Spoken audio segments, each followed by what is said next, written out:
inaagaw ko si Roberto sa kanya. Pakiramdam ko, hindi pa siya tapos sa akin. Sinaktan mo si Melissa? She deserves it! Ako ang asawa mo! Akin lang yung mga labi mo! Asawa nga kita, Rebecca. Pero sa papel lang yun. Tatabihan kita sa kama. Pero hindi ibig sabihin nun, ay sa tabi mo na ako matutulog. Ikaw magaling na. Nakasabi ka sa Roberto. Nasaan ka ba? Pati ba naman ikaw, Rebecca, nawawala? Hindi ako nawawala, Mama. Dahil gaya nyo, hinahanap ko rin ang magaling kong asawa. I think I know kung saang palda siya nagsuot. Hindi na kita mahal. At kahit kailan, hindi na rin kita mamahalin. Dahil si Felix ang nagmamay-ari ng puso ko. Just as I thought, hindi mo pa rin tinitigilan si Melissa, Roberto. At ikaw naman, Melissa, pagsisisihan mo pag-agaw mo sa asawa ko.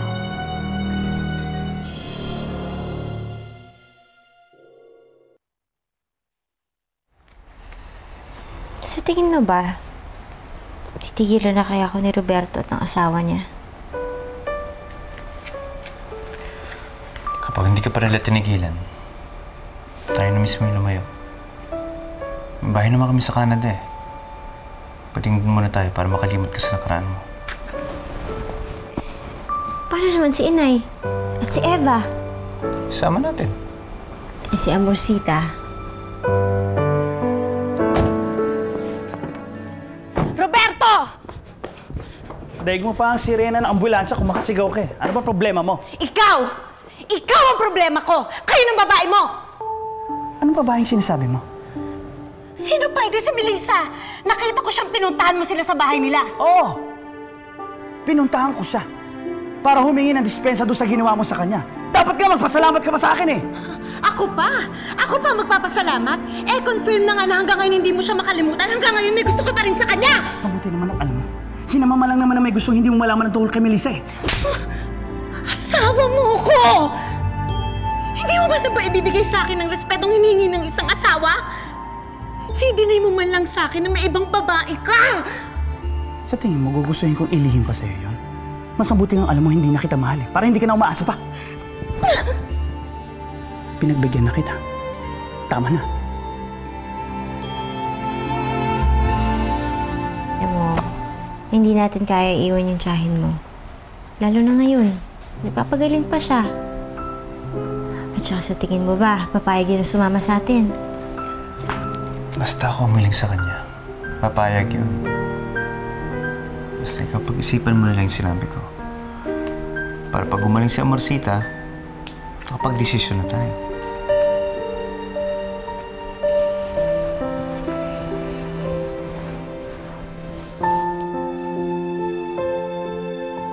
Tama nga siguro umalis tayo ng Pilipinas, Melissa. Para hindi ka nabalikan ng nakaraan mo.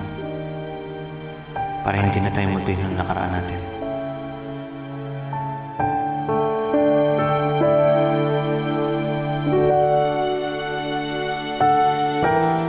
You could have told us na hindi ka makakarating. Para maaga pa lang na-cancel ako na yung lunch meeting.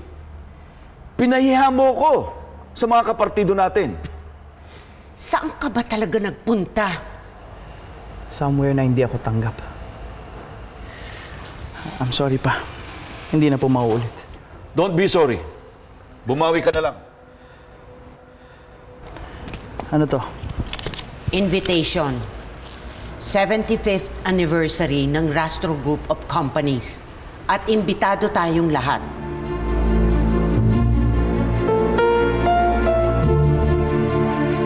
By the way, Felix, before I forget, I'm going with you sa anniversary ng company natin mamayang gabi.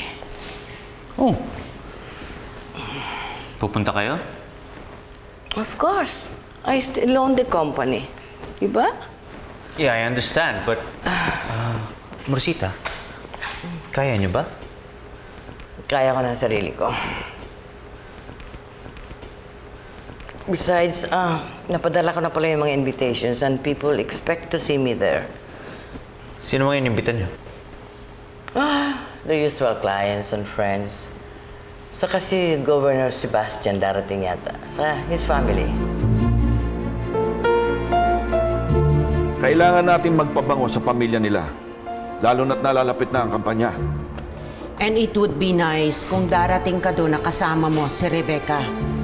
Para Para madispensa na rin natin ang kumalat na rumor after the incident na nangyari dun sa birthday party ng ninong mo.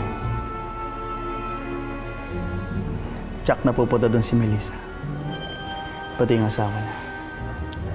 Kaya nga dapat i-control mo ang sarili mo. Pati na ang asawa mo.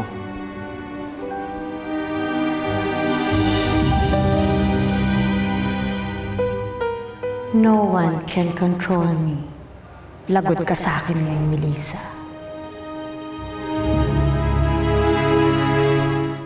Hindi niyo dapat sila inimbita, Morsita. Why not? Matagal nang tayo sa family natin, sa family nila.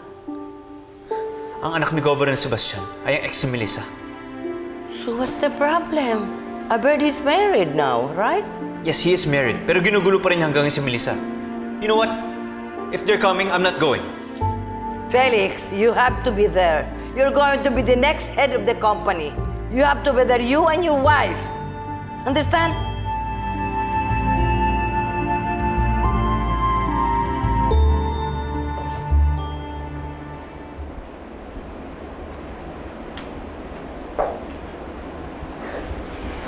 Kung ayaw mo sumama sa party, okay lang naman eh. Pakikiusapan ko na lang si Morsita.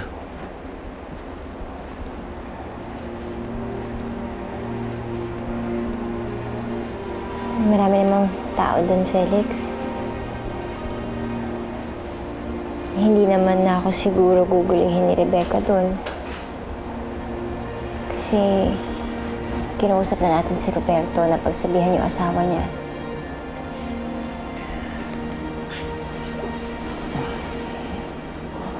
I'm just worried sa'yo, Melissa. But if you're okay with it, I'm okay. Naisip ko lang, after natin yung kasal, ngayon ko na ulit makita ng mga katrabaho natin. At gusto ko, makita na yung napakaganda kong asawa.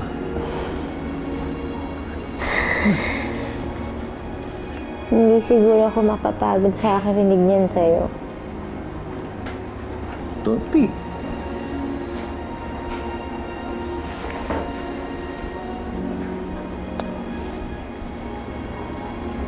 I love you.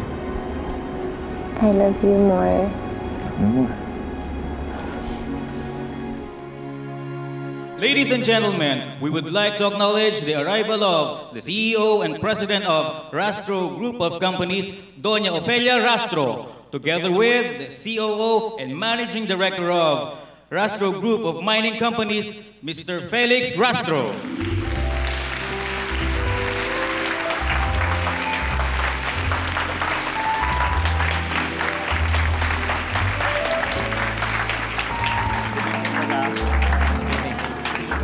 We heard about your accident. Thank you. Thank you for coming. Thank you. It's nice to see you on your feet again. Oh, thank you. No, thank you. Thank you. Enjoy. Iho? Yeah. Meron sila Mr. and Mrs. Escudero. All clients of ours. Come. I would like you to meet them. Okay. Melissa? Excuse us. Come here.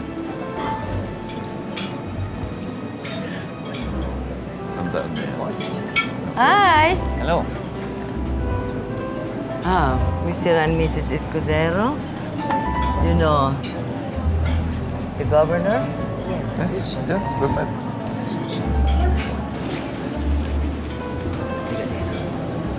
Hi! Ikaw ba ang asawa ni Felix? Ako nga po. You're so pretty, ha? Is it true that you were a former employee ng company nila? Totoo po yun. You're so lucky pala. Salamat. Maswerte talaga yung babae niya. Nakabingwit na nga ng mayaman, hindi pa nakontento. Pati asawa ng iba, gustong sungkitin. Thank you, Mr. and Mrs. Escudero. I hope mabigay niyo sa akin yung suporta na ibinibigay niyo kapag inilipat na sa akin yung Morsita ang pamamahala ng kumpanya. Thank you. Governor Sebastian, Madam, Can I talk to you privately outside? Yes. Sure. Rosita. Excuse us. Excuse us. Nakikiusap ako sa'yo, Rebecca. Huwag kang manggulo dito. At bakit hindi? Eh, ginugulo mo ang pagsasama naming mag-asawa. I'm glad we're talking right now, Mr. Rastro. Felix na lang po. Well, Felix, as you know, my son is running for mayor and I myself is running for re-election. Sana'y makaasa kami ng suporta mula sa inyong pamilya sa darating na kampanya. Kung tungkol po sa politika ang gusto niyong pag-usapan, si Amorsita na lang po kausapin niyo. Dahil iba po ang pakay ko sa inyo. If not politics, then what? Ang anak niyo si Roberto. Pwede kong kausapin niyo siya para iwasan ang asawa ko si Melissa. Huwag mo kong baligtarin. Alam mo na si Roberto ang nanggugulo sa amin ni Felix.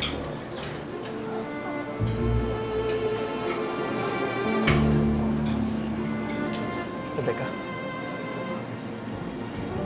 hindi kita sinama dito para mag-skandalo ka. Sabi ko na nga ba ayaw mo talaga akong isama dito dahil ayaw mong istorbohin ko kayo ni Melissa. Ayaw na si Melissa. Halikan mo siya gaya ng ginawa mo dati. Pagtaksilan mo ko sa harapan ko, ha? Rebecca, tama na. Why would I stop? Eh, hindi pa ako tapos.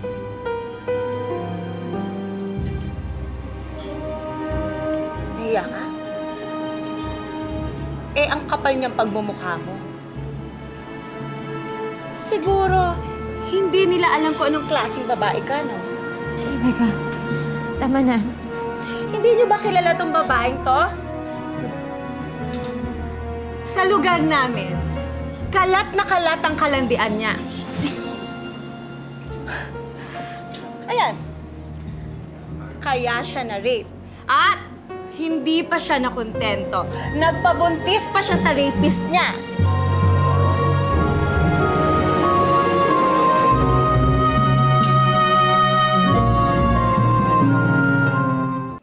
Gone too far, Rebecca. Umuwi na tayo. Uwi tayo pagkatapos ano? Babalikan mo tong babae mo? Hindi ko babae si Melissa. Sinungaling! Will you just shut up? Sino ka naman pakialamera ka, matanda ka? Ako lang naman ang may-ari ng lupang tinatapakan mo! You must be mistaken, Felix. May asawa na ang anak ko. Siguro nga nagkakaproblema silang mag-asawa, but it has nothing to do with Melissa. Baka naman ang asawa mong lumalapit sa anak ko? At alam mo ba na si Melissa, biktima ng rape? Oo, alam ko. Alam ko lahat ng nangyari sa kanya bago pa kami kasal. And you're still married to her? Rosana, that's enough. Felix, ako na humingi ng apology for whatever my son did. Hayaan mo't kakausapin natin siya. Roberto Sebastian, if you really want to run for mayor, kalad ka rin mo palabas ang babaeng yan. I won't have her degrading my daughter-in-law sa harap ko! This is my company's party. This is my party! Mga bisita ko lang kayo rito. Ilang segundo pa, ipakukulong ko kayo for disturbing my peace! Now get out! And you get out! Wherever you are, get out!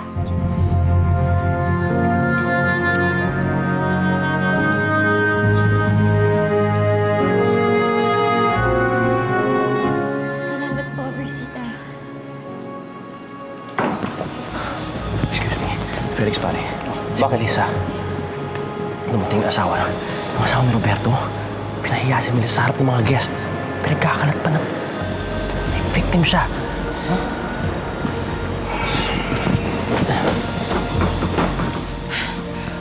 Sana. Kailangan natin ng campaign money mula sa mga rastro.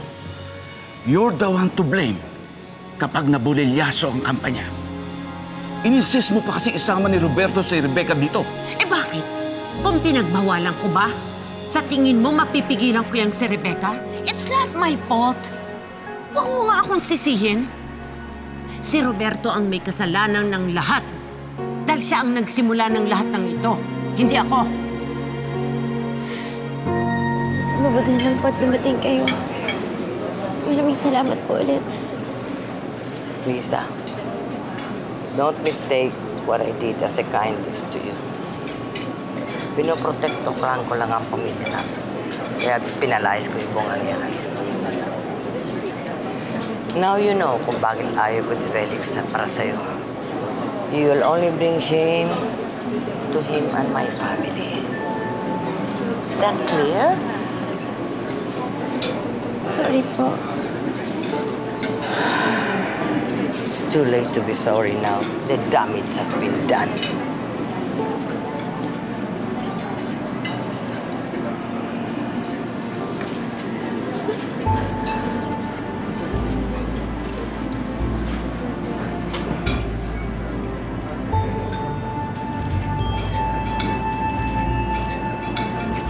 Marcita, Felix, nakita niyo si Melissa?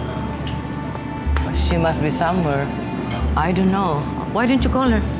Sinubukan ko siyang tawagan eh, pero nabanggit ko sa akin ni Kenneth yung nangyari kanina. Thank you. Why are you thanking me? Dahil kahit hindi niyo nagustuhan na nakaraan ni Melissa, hindi niyo siya tanggap. Kinampihan niyo pa rin ang asawa ko. Well, I only did what I had to do. Thank you anyways. Kaya, I'll go look for Melissa. Go.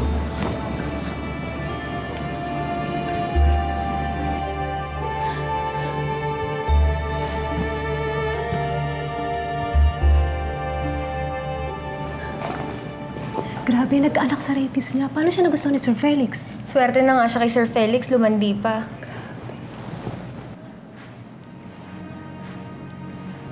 Ay nako, ang sabihin mo, malamang pinikot lang niya si Sir Felix. Walang matinong lalaking papato dyan, no?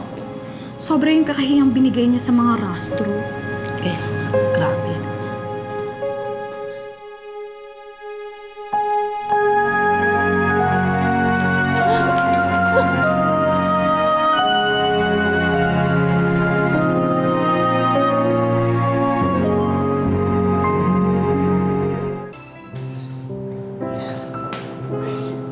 Melissa, tahan na. Bakit ba ganun, Felix? Kahit anong pilit kong ibaon sa limot yung nakaraan ko, binabalikan niya pa rin ako. Sinusubukan ko na manilisin yung sarili ko eh. Pero yung mga tao sa labas, maduming babae pa rin yung tingin nila sa akin.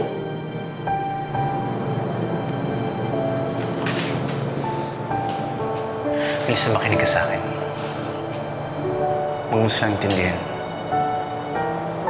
Hindi naman nila alam yung pinagdadaanan mo eh. Melissa, biktima ka. Wala ka dapat ikahiya. Melissa, ikaw ang biktima. Wala ka dapat katakot.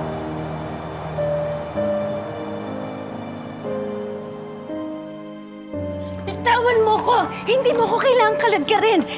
Kaya ko umuwi mag-isa! Pwes di umuwi ka. Tama na itong panggugulo mo rito. Tama naman si Roberto. Pinahiya mo ang pamilya namin. Sige! Pagtulungan niyo ako! Wala naman talaga akong kakampi sa pamilyang to eh! Rebecca, wala kaming kinakampihan. It's just that talagang mali ang ginawa mo eh. Nagpunta tayo rito para humanap ng kakampi, hindi para maghanap ng kaaway. Malaking pamilya binangga mo. Tell that to your son. Siya ang buntot ng buntot kay Melissa.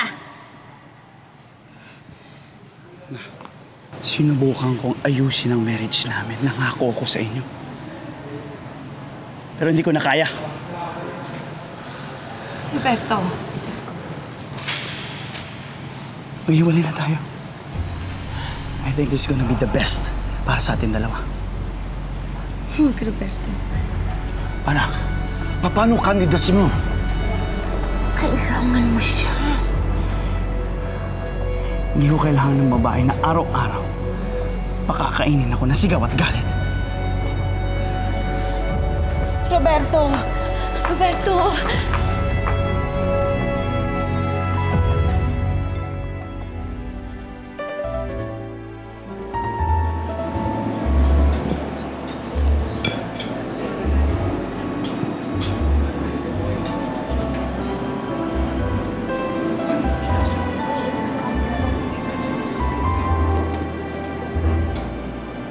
Excuse me, ladies and gentlemen. May I have your attention, please? Tayo-tayo lang naman magkasama ngayong gabi. And I know, alam niyo yung sitwasyon na nangyari involving my wife, Melissa. What you heard was true. Naging biktima ang asawa ko ng pagkakataon. At nangyari ito bago ko pa siya makilala. Bago pa kung ano-anong kwento magawa niyo o mabuo niyo sa inyong mga isipan, I want you to hear the story from me. Alam ko ang nakaraan ng asawa ko bago pa kami magpakasal. Her past is a part of her. And I love her for that.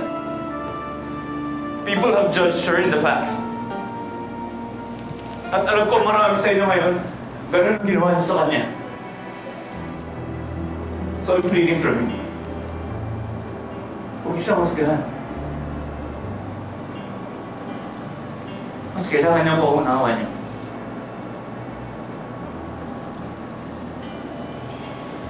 Melissa.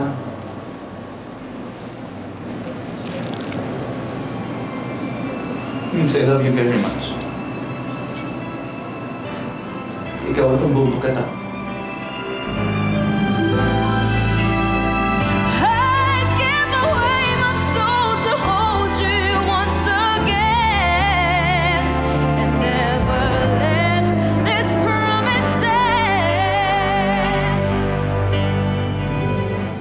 Pare, matagal na proseso ang hiwalayan.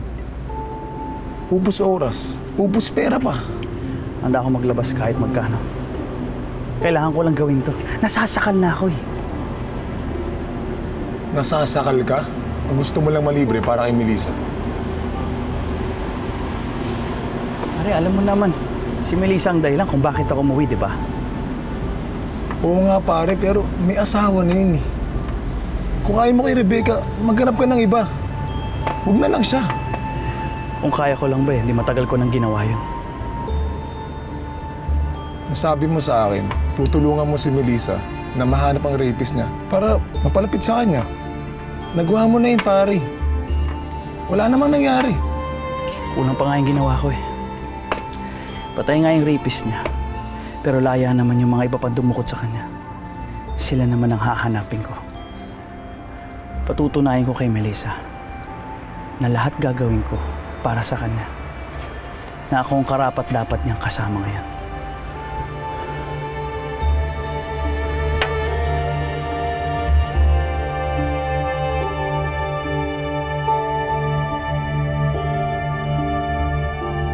Hanggang ngayon, ginugulo ko pa rin mga nangyari sa'yo noon.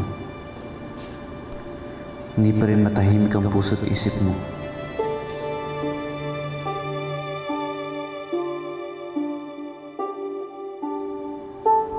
Alam kong malaki ang kasalanan ko sa'yo. Isa akong malaking duwag na nakakapagtapat lang sa'yo sa mga pagkakataong ganito. Na hindi mo kayang sumbatan ang mga sinabi ko. Pareho tayo naging biktima. Pero ikaw ang mas mabigat ang dinadala sa ating dalawa. Kung maaari sana, kung pwede ko lang sanang kunin sa'yo ang sakit. Kung pwede ko sanang burahin sa isip mo ang mga mapapait mong alaala.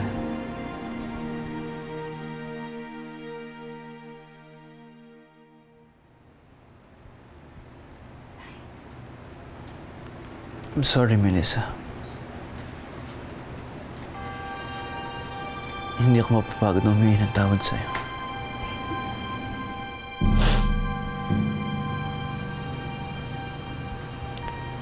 Daddy? Bakit po kayo humingi na sorry kay Mami? May kasalanan po ba kayo sa kanya?